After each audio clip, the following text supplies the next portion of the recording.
gostaria de chamar agora a próxima conferencista, Ana Cláudia Duarte Cardoso, com o tema Contribuições das Cidades Amazônicas para a Reflexão sobre Sustentabilidade.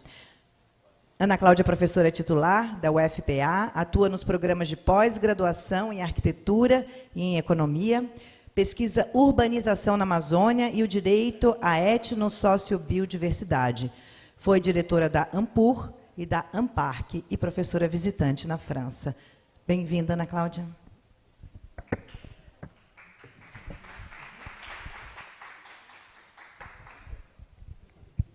Obrigada. Obrigada. Bem, gente, vamos aqui falar em nome de muita gente que está baseada em Belém, né, em alguns coletivos, no nosso programa de pós-graduação e em organizações que a gente tem que articulam todas as universidades do Norte. E, assim, eu queria começar perguntando se vocês já fizeram uma busca no Google a respeito do nome da palavra cidade. Se buscaram, olha o que parece, né? Isso aqui foi o que apareceu para mim. E a gente vai observar que há uma associação muito grande entre a densidade construtiva e a nossa compreensão do que seja a cidade. E mais, a gente também se acostumou com essa ideia da aglomeração, de que é preciso, então, racionalizar, né, de alguma maneira, esse artefato humano, e a gente passou a dizer que o que não é cidade é rural, é campo. E aqui a gente começa um processo de confinamento da natureza em espaços protegidos, seja dentro das cidades, seja nas reservas legais, nas propriedades rurais. E foi aqui estabelecendo alguns efeitos colaterais, né? As pessoas se alienaram totalmente a ponto de crer que aquilo que a gente compra no mercado é a origem do leite, do suco de laranja, enfim, elas entraram numa zona de conforto a respeito do consumo que acaba não percebendo que isso gera algum tipo de exploração humana e degradação ambiental, né, relevantes. E eu pergunto aqui para vocês, mas essa é a única versão da história? É isso que sempre foi cidade? E a gente vai ver que não, né? Então, se nós formos para o passado, em tempos imemoriais, cidades eram outras coisas. A gente tinha aqui, na região do Levante, na Turquia, cidades que eram matriarcais, que não tinham ruas, que tinham espaços de socialização totalmente diferentes das nossas. E a gente tem, na Amazônia, assim, só para voltar, né? Esse paredão tem uma paisagem linda, né, Chibiriquete, onde a datação mostra que tem organização humana há pelo menos 19 mil anos, entre 19 e 20 mil anos. Então, nós temos aqui muita história e muitas outras formas de viver no espaço, nesses territórios, que antecedem muito essa racionalidade capitalista que está destruindo com a gente. Então, aqui na Universidade de Baltimore, tem um grupo de geógrafos que tem mostrado em plataformas que nós temos o planeta totalmente manejado desde sempre, né? Muito pouco do planeta não teve contato humano. E aqui a Amazônia, desde 10 mil anos, está com essas áreas todas mais escuras, manejadas. Isso aqui é uma adaptação que a Gisele fez a partir da plataforma deles. Então, não existe essa história de bioma pristino, né? Que, enfim, fosse como os mitos que a professora Eda falava há pouco, né? Infinitos, intocáveis e tal, né? Então, a gente vai observar que essa ocupação ela foi muito bem adaptada a uma geomorfologia, a uma condição climática que é bastante diferente. Opa, agora eu perdi. Ela é bastante diferente na Amazônia que na região do centro-sul brasileiro, por exemplo. Então, como é que a gente pode esperar adotar as mesmas soluções? E aqui a gente vai observar uma inteligência que modifica solo, modifica rios, constitui uma rede de assentamentos, porque a arqueologia cada vez mais traz para nós, aqui o trabalho dos americanos, uma estrutura, isso aqui são pesquisas no Parque Nacional do Xingu, uma estrutura de assentamentos humanos que estão numerados aqui em rede, que alcançava, naquela época, aglomerações de até 50 mil pessoas. 50 mil pessoas é um tamanho razoável para uma pequena cidade hoje. E a gente aqui tem toda uma reconstituição, isso foi feito com a ajuda dos indígenas que trabalhavam, que eram oriundos da região, do gradiente de manejo dessa paisagem, né? Então, até a floresta que a gente conhece hoje, ela é totalmente, sofreu uma interferência muito grande do manejo humano, que continua sendo pesquisado, e aqui no Brasil, com o projeto Amazônia Revelada, com o professor Eduardo Neves, da USP, né? E com equipes francesas, alemães, todo mundo aqui trazendo pesquisa na Guiana Francesa, pesquisa na Bolívia, uma percepção de que nós tivemos aqui uma estratégia extremamente inteligente a respeito de como manejar o território, capaz de fazer diques, constituir elevações de solos tesos para poder estabelecer aglomerações na várzea, de criar estratégias de mobilidade e que indissociava a floresta, o rio, a moradia e a roça. Então, eu não saía de casa para trabalhar no escritório, como hoje a gente faz, mas saía de casa, e sai-se até hoje, para trabalhar no rio, na pesca, para trabalhar no manejo da floresta, com pequeno extrativismo, para trabalhar com a agroecologia, que a gente conhece hoje. E, ao contrário do Oriente, nós tivemos aqui monumentos vivos, um biomonumento. Não temos pirâmides ainda visíveis, mas a gente tem uma herança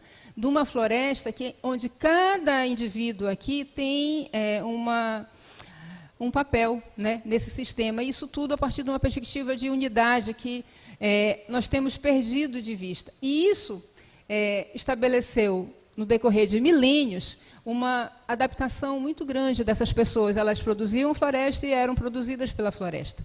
E a gente vai receber aqui os nossos ancestrais escravizados, né, que vieram a partir da colonização portuguesa, e também os próprios portugueses criando outras situações, outras identidades, ribeirinha, quilombola. A gente vai encontrar isso como uma sociodiversidade, né, que corresponde mutuamente à biodiversidade que a gente tem na Amazônia. E a gente não tem atentado que tudo isso tem sido violentado, né?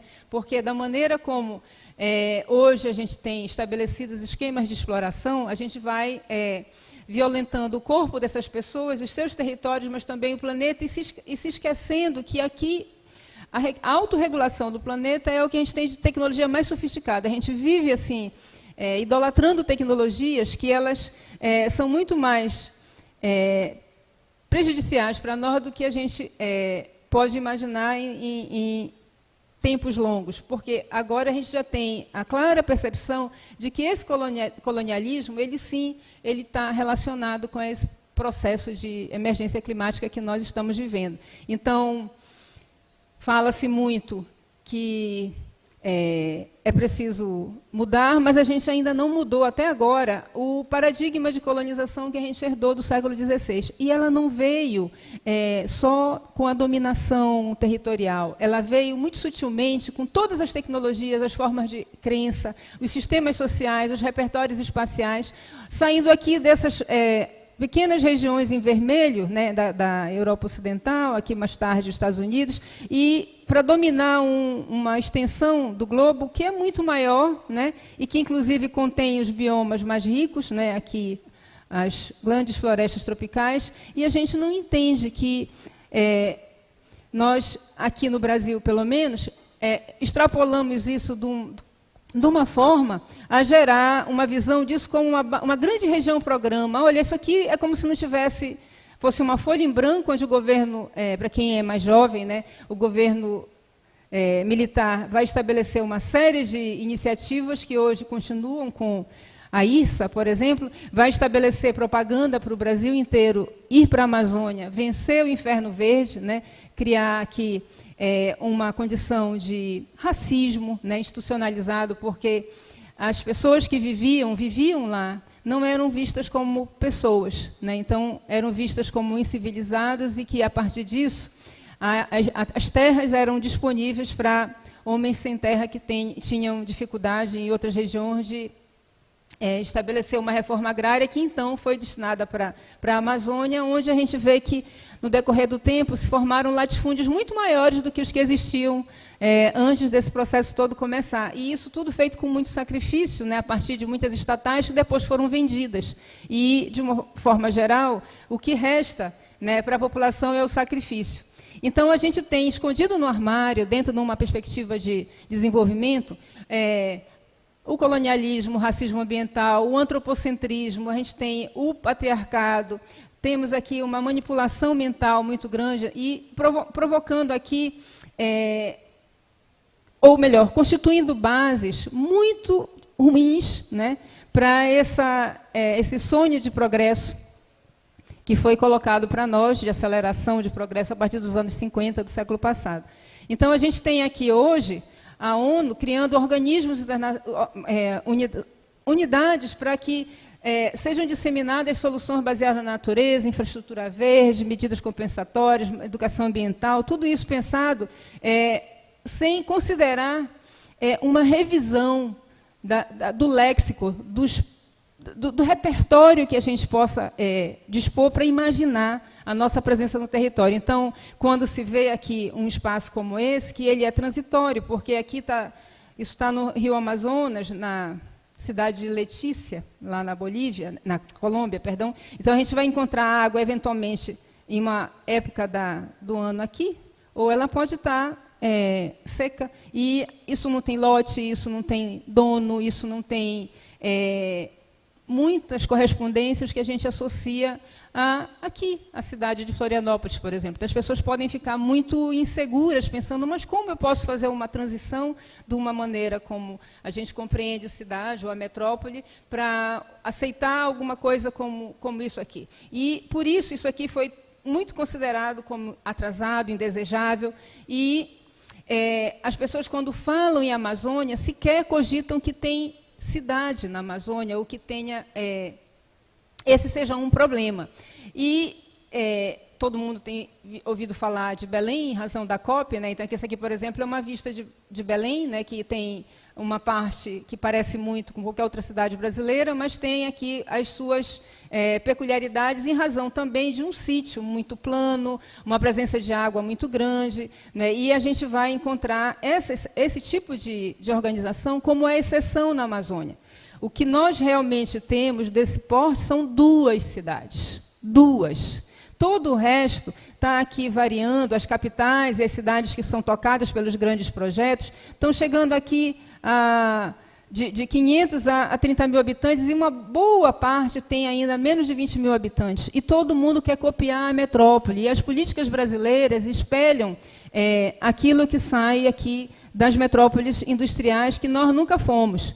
E quando a indústria chegou com os grandes projetos, ela chega aqui fora da cidade. Então, aqui Belém, né? Aqui eu já estou em Barcarena. Em Barcarena tem uma série de empreendimentos ligados à mineração, e não por acaso ela também é chamada Chernobyl brasileira, vocês sabiam? Então, a gente tem aqui bacias de rejeito e muita coisa concorrendo no mesmo território que esses grupos de populações ribeirinhas, quilombolas. Aqui são os quilombos, aqui os assentamentos especiais agroextrativistas. Isso está tudo ao redor da grande metrópole, e essa miríade de pontinhos são aqueles pontinhos que a gente já via lá na pesquisa arqueológica, né? Então, a forma como se organiza o espaço na Amazônia é a partir da curta distância, da articulação em redes, e isso está presente na metrópole de Belém, está presente em Santarém, tá? Isso a gente vai pesquisando, e por onde vai passando, isso realmente existe.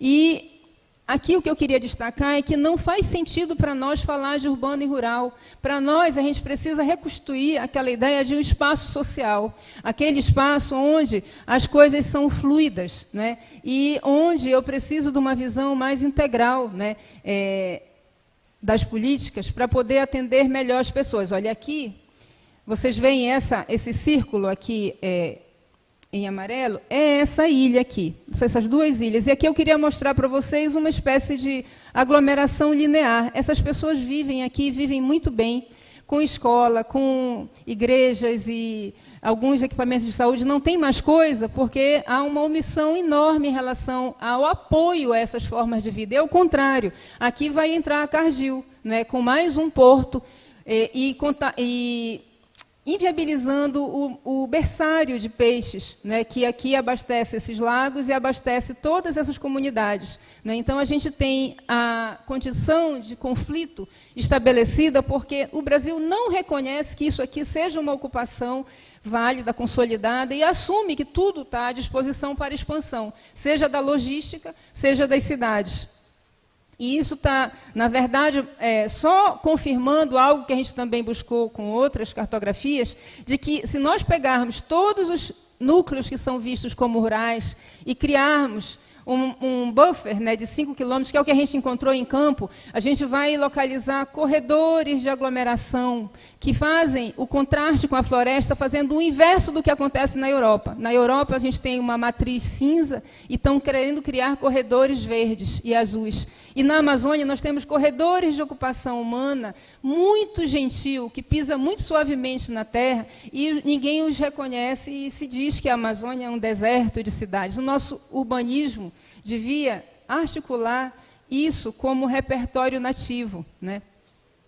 E a gente vai encontrar aqui em Santarém, por exemplo, essas bolinhas são as comunidades, as vilas e tudo mais, e as pessoas se movem. Elas vêm daqui para Santarém, porque alguém daqui... Perdão, essa aqui é a Resex de Arapiuns, que está aqui. Olha, vejam quantos modais essas pessoas tomam, e muitas vezes elas, quando saem aqui de mais próximo, elas têm um tempo de deslocamento que parece muito com o da grande metrópole, mas que soluções de mobilidade a gente tem para esse território que precisa enfrentar água, enfrentar picadas, enfrentar estradas, e, enfim, criar uma articulação que não crie uma mudança ou uma conversão de uso só porque melhorou a mobilidade, porque o que acontece normalmente? Teve uma estrada, já chega outro perfil de população para ocupar o espaço, que não está mais ligado à agroecologia. Então, a gente teria que, de repente, reconhecer que na Amazônia, as cidades-regiões que estão sendo estudadas desde o pós-guerra, né, elas já existiam, elas já existem, só que tem a necessidade de lentes adaptadas, né, e de soluções adaptadas. Então, só seguindo, para eu mostrar para vocês um pouquinho do que acontece onde tem menos de 20 mil habitantes, vamos aqui para o Amazonas. Então, essa aqui é uma cidade que metade do ano ela está seca, metade do ano ela está cheia d'água. E todo ano é assim, e não chega a política, dinheiro ou recurso orientado para nada diferente daquilo que viria, por exemplo, para as cidades daqui do sul, né? Então, as possibilidades de entender esse território como de uma paisagem que mutante são muito baixas, e a gente insiste em financiar as mesmas soluções, ainda que as pessoas fiquem com muito desses novos dos edifícios, dessas infraestruturas alagadas e inservíveis. Uma outra cidade, Tapauá. Aqui a gente vai encontrar a cidade com metade dela num barranco, uma parte sobre as águas e uma outra parte na várzea. As pessoas estão morando aqui, como se morava muito, né, em cidades flutuantes, e onde as pessoas, aqui já é um outro lugar, podem escolher, inclusive, onde é que quem vai ser seu vizinho na próxima temporada, né? Eu posso resolver que eu não quero mais que o meu vizinho seja esse, eu posso trocar o meu flutuante, eu posso trazer aqui um flutuante para colocar, fazer uma festa, para jogar bola, enfim. Mas isso tudo era o normal, né? Aqui na estação seca, todo mundo mais juntinho, na estação cheia, todo mundo mais afastado. E agora a seca, né, começa a criar um elemento totalmente novo, né, nesse modo de vida. E, de um modo geral, a gente vai ver que tanto as pressões para transformar a floresta num rural dedicado à mineração, ao agronegócio, à exploração de madeira, tanta coisa, a gente está expulsando as pessoas dos seus territórios e levando elas para as periferias das cidades.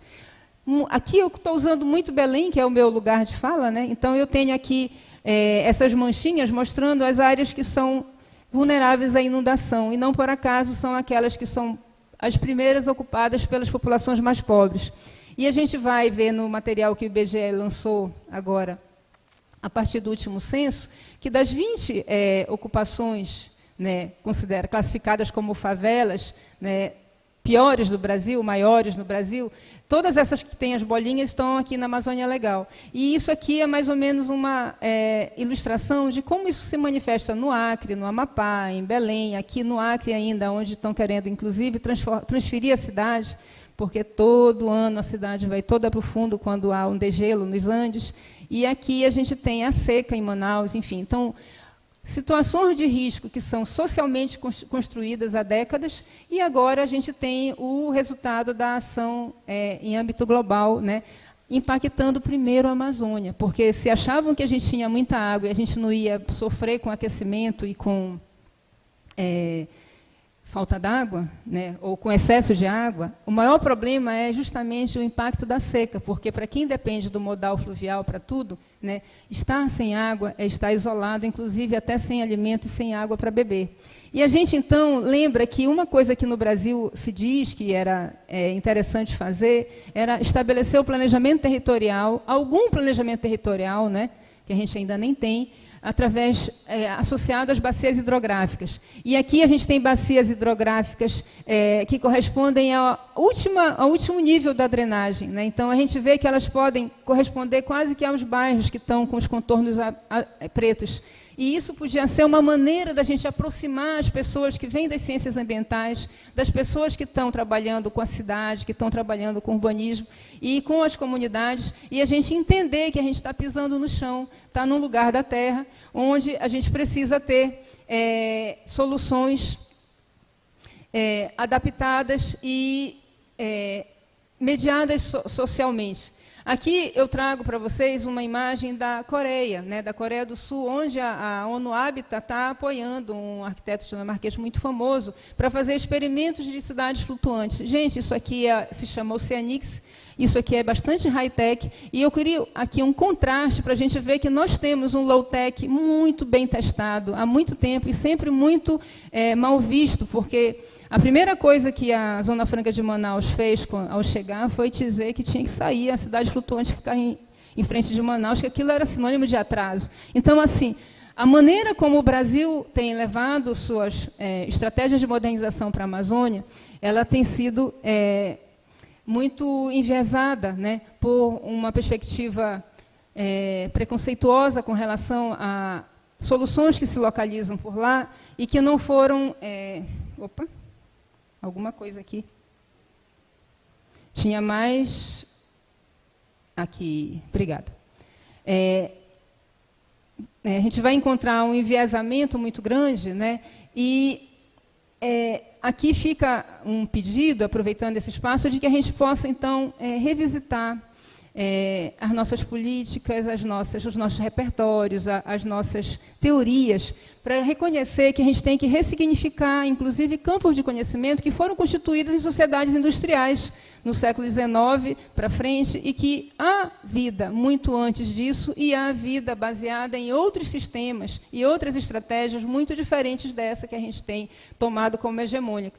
E, se a gente compreender os limites socioecológicos da conversão de uso da terra na Amazônia como um todo, a gente vai deixar de ter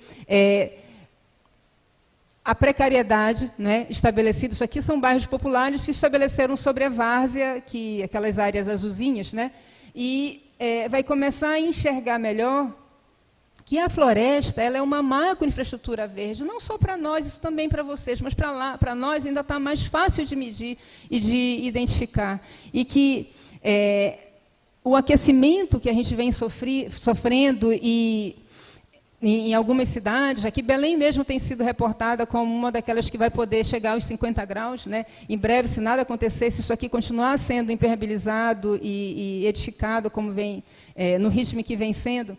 Então, a gente vai encontrar aqui, nesse ponto, uma oportunidade de conversa para que a gente possa mudar o curso e iniciar um processo de reparação histórica, porque há muita gente que veio para a cidade porque foi desterritorializado na floresta.